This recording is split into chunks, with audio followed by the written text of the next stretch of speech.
Welcome back, people, to Bun and Cheese Reviews. This is the final week of cartoons. As you know, I usually do 4 weeks or 4 episodes across 4 weeks, but I did tease that there might be an extra episode for this one, and this is what it is.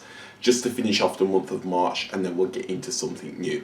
So this is my top 5 animated comedies. So I mentioned, I think it was 2 episodes ago, that all the big hitters would have their own episode. So this is it. This is all the big hitters. So forget about those kiddie cartoons like Bill and Mandy, stuff like that. This is we're going in strong now. And it might be an extra long one. It might be like 13, 14 minutes longer than what I usually do. So let's stop all the talking and get straight into the list. Number 5, The Flintstones. Okay, so this show was along with another animated show on this list that are some of the first shows I ever remember watching as a kid. I always remember being entertained by Fred and all his antics. He reminds me of a pre-finished, more well-known character that I'll get into more on one of the later segments in the video. He was voiced by Alan Reed, who did a great job in giving him that foolish personality he's known for and performing his well-known catchphrase, yabba dabba doo. Fred resembles Alan, and I don't really know if that was intentional or by chance, but either way I find it brilliant. Wilma, Fred's wife, was portrayed by Jean Vander, who does an excellent job in showing both the loving and caring side to the character along with her crazy, jealous side when there are other women on the scene. The Barneys are close friends of the titular family, but don't really prove to be great characters in their own right, as they never really do anything off their own back. They just tag along.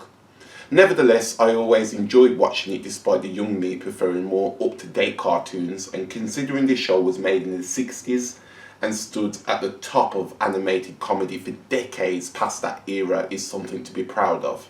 But it's evident that both technology and comedy improved along with time, hence it's being last on my list.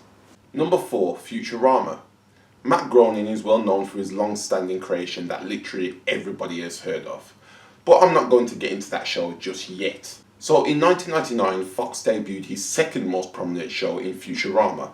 Like the title very much suggests, it is set way in the future of the 31st century, with the main character Fry being from the past, getting there through pure stupidity. But what else would you expect from Groening's work?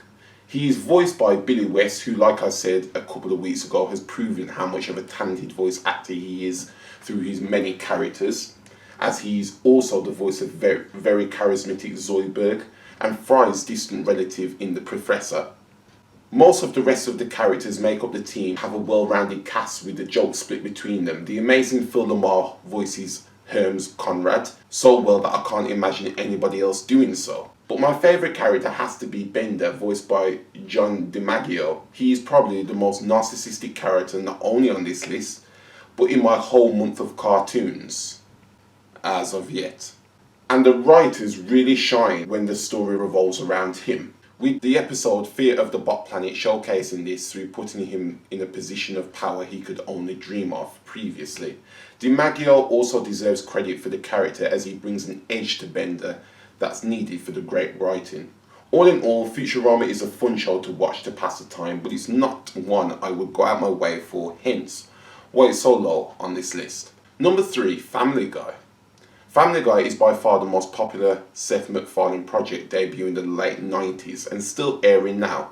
It has produced many funny episodes and classic moments, such as all the Brian and Stewie adventures into the past and future, Chris dating Taylor Swift, and Joe finding the man who crippled him, with the latter being one of my favourite episodes of all time.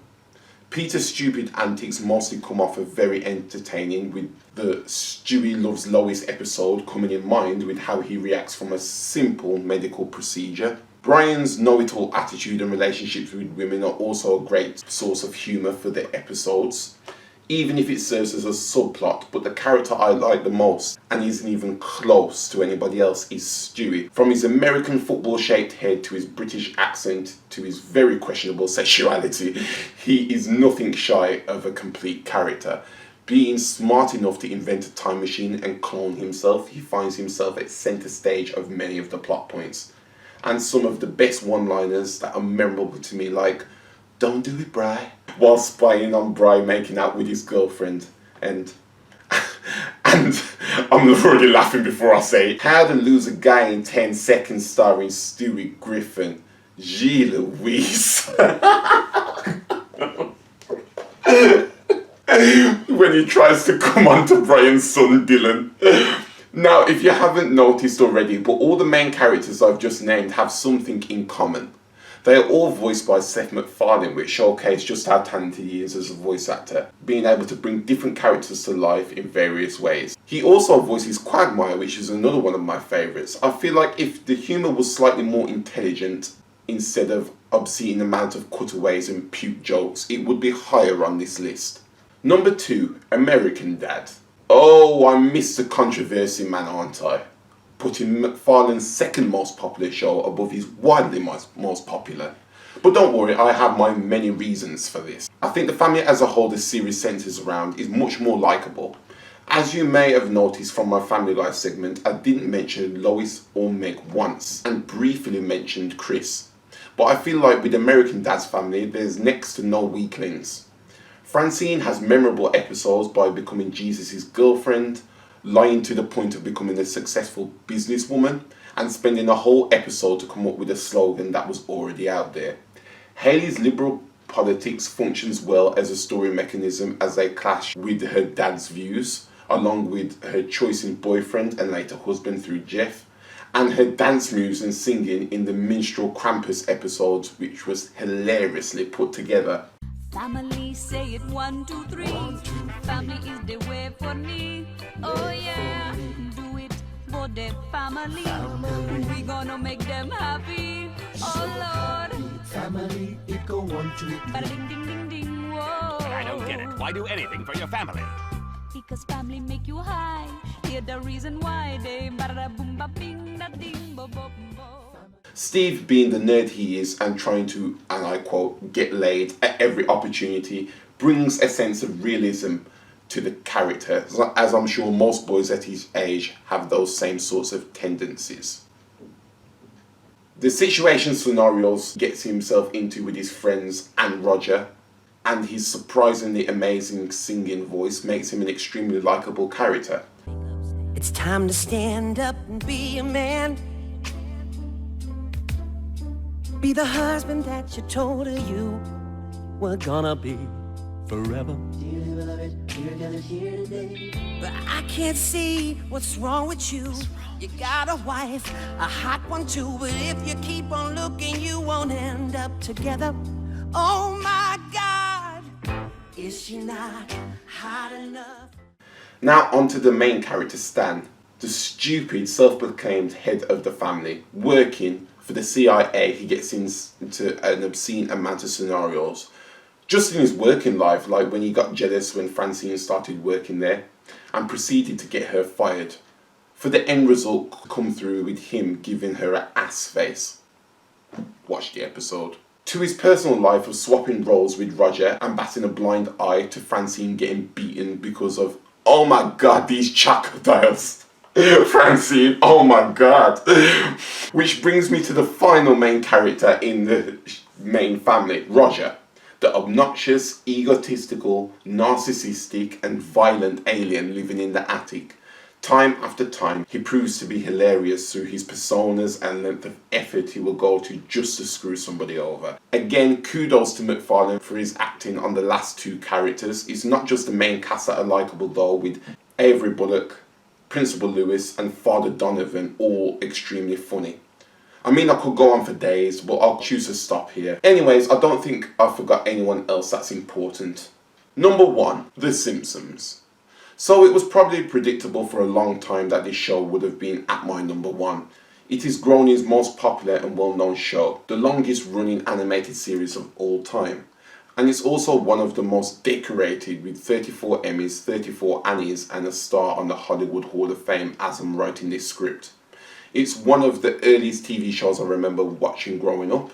BBC Two used to show it back to back with Fresh Prince, and let me tell you, that's an evening TV as a kid doesn't get much better than that. I'll try not to describe the characters' ins and outs like I did with American Dad, because quite frankly, who doesn't know what they are all like? There is so many episodes that flood back to memory thinking about this, like Mr. Plow, the one where Homer sells sugar, the one where Homer steals grease, all the Halloween specials and the special, and one of the biggest questions in TV history at the time, who shot Mr. Burns? What I think The Simpsons does so well that no other show on this list does is the well treatment of obscure characters. People like Jill and Hans Moleman get classic one-liners and scenes even though they are hardly in it compared to the big hitters in the town. The amount of locations for jokes, whether they are one-time or recurring, is also impressive. You have the Grand Canyon, which Homer so memorably fell down, the old people's home where Homer usually leaves Abe with no thought of coming back for him, and Las Vegas where Ned and Homer got married to two, let's say, ladies of the night. As I implied earlier, it's so rare to even think of an unlikable character across the whole town. These are all many reasons why the show has produced countless amount of merchandise, released a highly successful movie, and produced many games across various platforms that are memorable, like The Simpsons Wrestling and Hit and Run on the PlayStation 1 and 2 respectively. Homer is regarded by many as the greatest comic-related character of all time, and it's hard to argue against that given his iconic appearance, catchphrase and personality. It's also fairly obvious that Family Guy took inspiration from him to create Peter. The only thing that makes me question its validity at the top of this list is the dip in quality from the earlier seasons. Whenever I think of iconic episodes, it's everything pre-season 12. After this, it's all just a blur.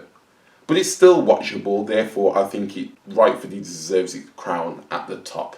So there we go, that is my list of my top 5 animated comedies. I hope you enjoy, and I am not going to do a long exit. So, till next time, next week, a whole new month of April and a whole new topic. Till then.